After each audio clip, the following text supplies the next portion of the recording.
isn't it just terrifying that we now live in a post-Minecraft movie world?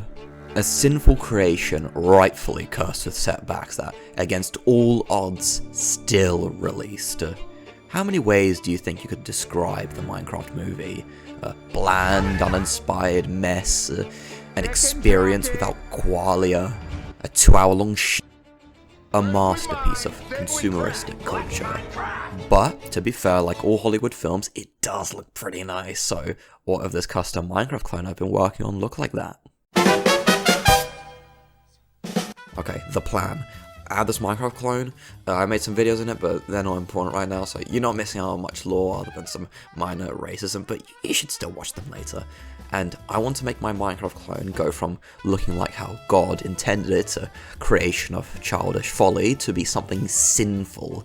So pretty much Minecraft with shaders. Well, okay, looks like it's time to code this in. Should be easy. I really should rewrite some of my graphics code first, though. I'm using OpenGL right now, but I hear a lot of good things about Vulkan, which is the new API, the cool new kit. It's meant to replace it, and supposedly it is a bit faster. And OpenGL is out of date anyway, so yeah, I should do it. I should learn it. No, don't do it. In order to draw stuff with a GPU, you need to first send data to the GPU.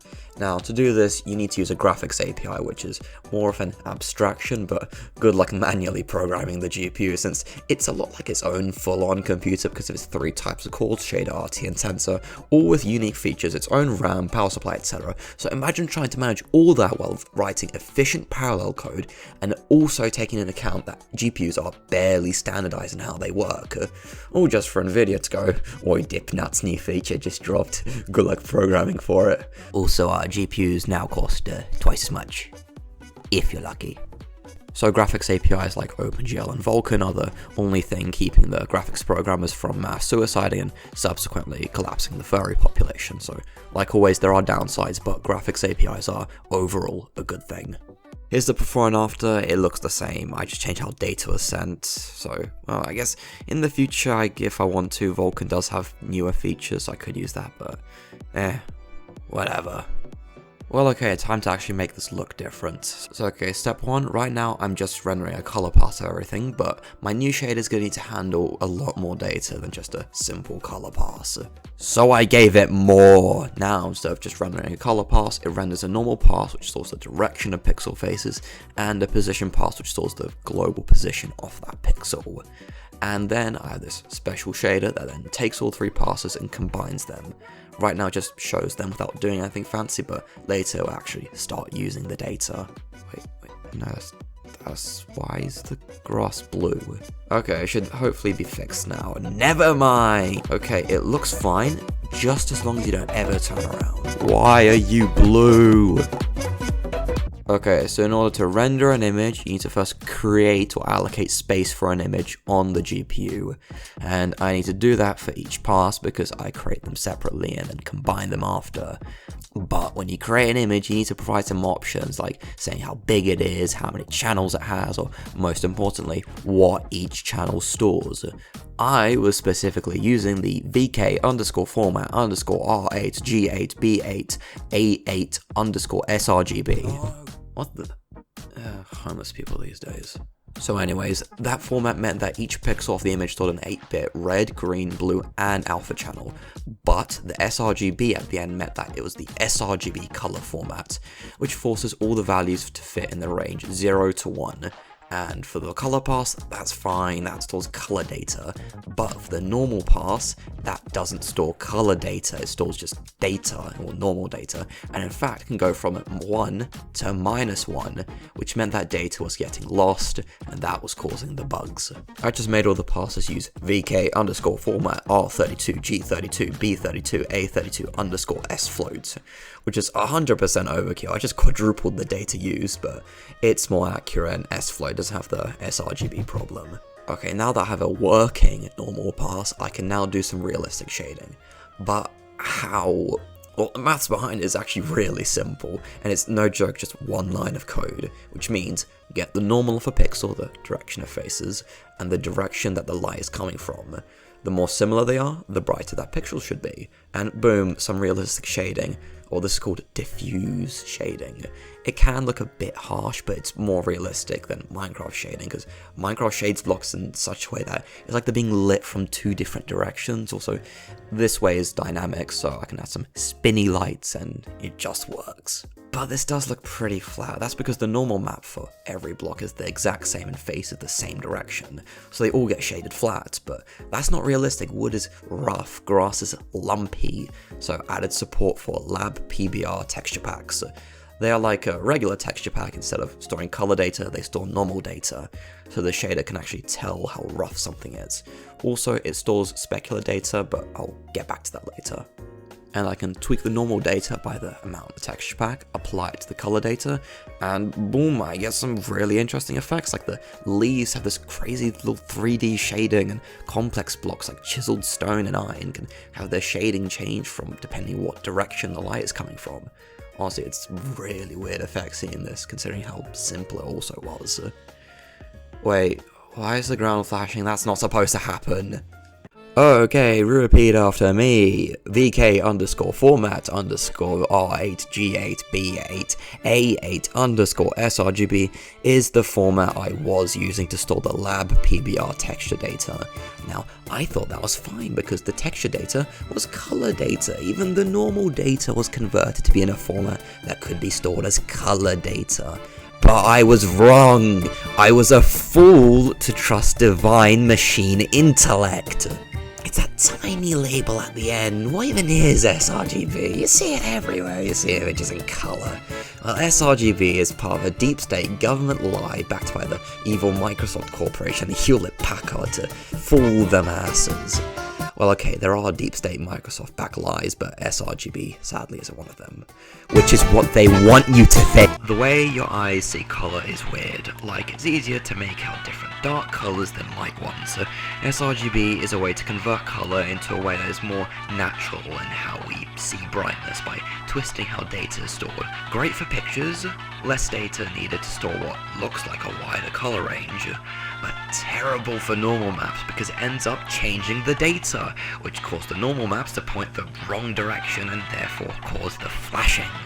I just fixed that by storing as a unorm instead of sRGB, which doesn't do anything weird with the data. I also changed the textures. I'm now using a high resolution texture pack because it looks funny and really trippy, and it gives so much more detail and texture. Like, the blocks don't even look like blocks anymore. The pumpkins are starting to have beveled, curved edges. It looks so weird. Well, weird pumpkins aside, everything is starting to look really dull and rubbery, like a politician. That's because the normal map isn't really enough data. It's great for those small details, but blocks are kind of all the same material, just with varying texture. Introducing specular reflections. Hey, it's that specular map. But now instead, some blocks can look shiny, with the iron and stone looking reflective and blocks like grass having some highlights, which was stored in the specular map from earlier. Also, the code for it is surprisingly simple. To simulate specular highlights, which is that reflective shine you get on top of something, you can use the Blin-Fong equation, which is just a few lines of code that means, okay, get the normal of a pixel, the direction the light is coming from, and also the direction of the camera. Get the halfway point between the camera and the light direction, and compare how similar that is to the normal direction. And then afterwards you just bring it to some power, which represents how reflective the object is, which is what causes that distinct spot of specular reflection. And I just really like this effect. I even had a cinematic smooth camera just so I can fly around and see how the reflections change as you move. Also, yeah, I forgot to mention, but I added flying. This isn't me compensating for any other problem. There is no other problem. I'm not compensating for anything, you know, no compensation's my last. But I am still missing one addition. Blocks are shaded accurately, but they don't have any shadows, which is the part I've been avoiding because it's the part that requires the most effort. Okay, so the way that shadow maps are usually done is with shadow maps, which involve re-rendering the world for every light source and using depth buffers to compare if something should be lit up or not. But that has issues and requires a lot of maths, so it can look a bit shit, and you see, on this channel, I code for fun, so I'm gonna just not do that and do something stupid and make a really bad ray tracer. Because for something to be lit up, you need to actually be able to see the light source, so I could simulate a ray to be cast from every pixel to a light source, to see if anything's in the way that could block it, which should be pretty fast because I also pre-calculated the position data for every pixel. Hey look, it's that position fast you probably forgot about. And because this whole thing works in cubes, I can calculate what pixel sees pretty quickly actually, because the reason ray tracing is so slow, it requires its own dedicated RT cores, hey is that, is partly because it's hard to calculate what is even blocking a pixel from seeing something, because most games just use a bunch of messy, oh shit, oof, I nearly knocked that over. Because most games just use a bunch of messy, unorganized triangles, but this game works in cubes, in an evenly spaced voxel grid, which makes finding out where each block is infinitely easier. Issue is, for me to do some junkyard ray tracing, the GPU will need to know which blocks are where, and to do that I'll need to send a bunch of chunk data to the GPU, and efficiently, because there is a lot. Plus, deal with GPU shader programming, which is arse because you get barely any debugging tools. Okay. Let's fucking do this! No, why won't you work, you stupid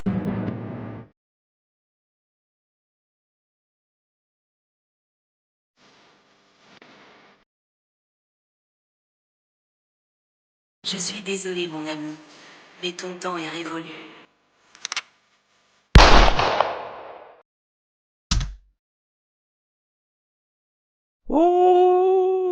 Okay, so the moral of the story, when you are transferring raw data to the GPU in a weird way, because the most efficient way, never use floats as they are lying, cheating rats that ruin everything.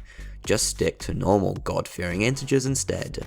But not negative ones, they are as devious as the wicked floats. Okay, so now both the CPU and the GPU know where the blocks are, and now I can do some raycasting. And to do that, I can, for every pixel on the screen, shoot a metaphorical ray that moves along a fixed distance each time until it reaches a block or the light source.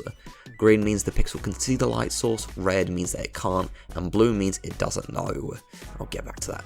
This technique sort of works, but can cause some weird stepping artifacts that you can't really pass off as even stylization.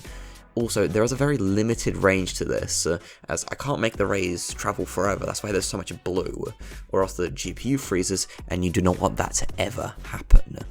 Now to fix this, you can use variable stepping and take advantage of the fact that there is a grid, and instead of moving in small steps, potentially checking some cubes multiple times, and some cubes not at all, you move until you hit the next cube and check, and repeat that. It's a bit more coding, but the effect is much better, causing silky smooth shadows that even a shadow map wouldn't give you, and the variable stepping means that the rays can even travel further, even though the ray is doing the same number of checks as before. Less blue, I'd love to see that. And look at that, once I added the raycasting, the only thing I had to do was make it so that diffuse and specular lighting only applied when a pixel could see the light source. And the best part is that this version of ray tracing, while not being true RTX path traced whatever, something is super dirt cheap to compute. Like, this whole thing can run on granny's Nokia, and if I tweak some of the settings, I can get the light to be casted on the big hill, and you could see that it's even getting blocked, which is causing those great big shadows. But I think that's enough self-glazing, because there is one more issue, that it's the grass, it's not casting any shadows. And to that I say, maybe next time. I can't do the same thing I did before for the blocks, because grass isn't a full block. Annoyingly, I had some code that could have maybe done some of this stuff, but I scrapped it a while ago and it doesn't work anymore. I tried removing the grass, but it just looks very flat. Ambient occlusion could have maybe worked or helped, but it would not look good at all really. So as annoying as it is, I'm just gonna keep it as it is. But to be fair, in my defense, Minecraft shaders don't cast grass shadows either.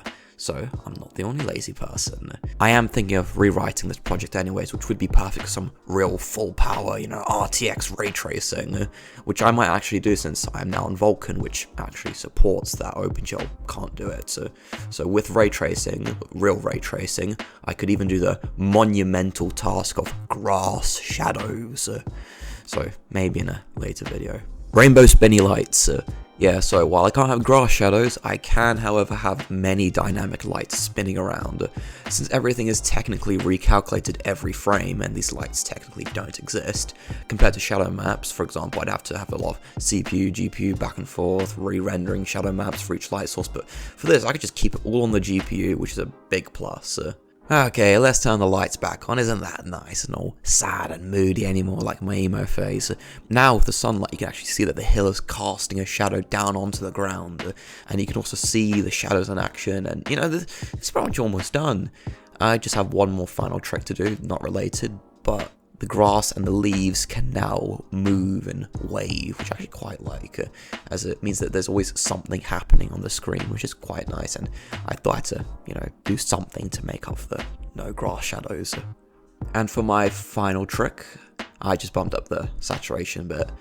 Yep, it's that simple, because sometimes the best thing to do is also the simplest, and this makes it not look like a 2000s console game. Like seriously, why was everything so desaturated back then? Yeah, weird times. Then from this point on, it was just a matter of trying lots of different things and seeing if they work. I switched back to the original 16x textures, which I think actually look better. You know, I only switched to the like 128x because I thought the original textures were broken, but no, it's because of the sRGB. I hate sRGB. I don't know, they just have like this charm that a high resolution texture pack doesn't have. Though I think maybe a different PBR pack might be nice, but for some reason it is surprisingly hard to find like a fully complete, good, like 16x texture pack or PBR pack. No clue why you'd think it'd be so easy, but sort of makes sense because you can't really put much detail into a normal map with just, oh, what's 16 times 16 again? It's 16 times 16. 256. Yeah, with just 256 pixels, it's kind of hard to do anything, so sort of makes sense why PBR packs aren't that common with such low resolutions, but I like it. I like the low resolution, you know? It has charm, doesn't have, you know, it has soul, if I want to really bring it that far. Oh yeah, and I added a day-night cycle too. Even a little sunset and rise, orangish glow, that actually changes the color of everything, which looks really nice. You know, like, even with just this, you could kind of just, well, to be honest, I just sat there watching the screen. But, you know, then I had one more thing, you know, the obligatory rainbow spinny lights. I also did this with the higher res texture, but it does look a bit weird, even though the reflections are pretty nice, I have to say. But the lower 16x textures, you know, they have charm, they have soul, you know, they're not sinful. Like, you know, you just can't match them with anything else. Yeah, and I no joke, spent actually a good while just watching this. I just like simulating stuff, really, just watching the fruit of my labors sprout. Also, if you're going to look for a download link, yeah, don't bother. This is very buggy, and I'm going to have to redo this project anyways. Just play the real Minecraft with some shaders if you're really desperate. Also, did this meet the I guess the title and thumbnail, if I haven't changed it, which was originally it's gonna be, what was it? Oh, you're making something about making my Minecraft clone look like the movie. Does it look like the movie? It looks nice, and that's what really matters, or at least that's what I tell myself. Well, okay, it looks like that was another good video. That went pretty well, if I say so myself. Time to kick back, relax, and not post anything for half a year. Okay, I'll post more videos!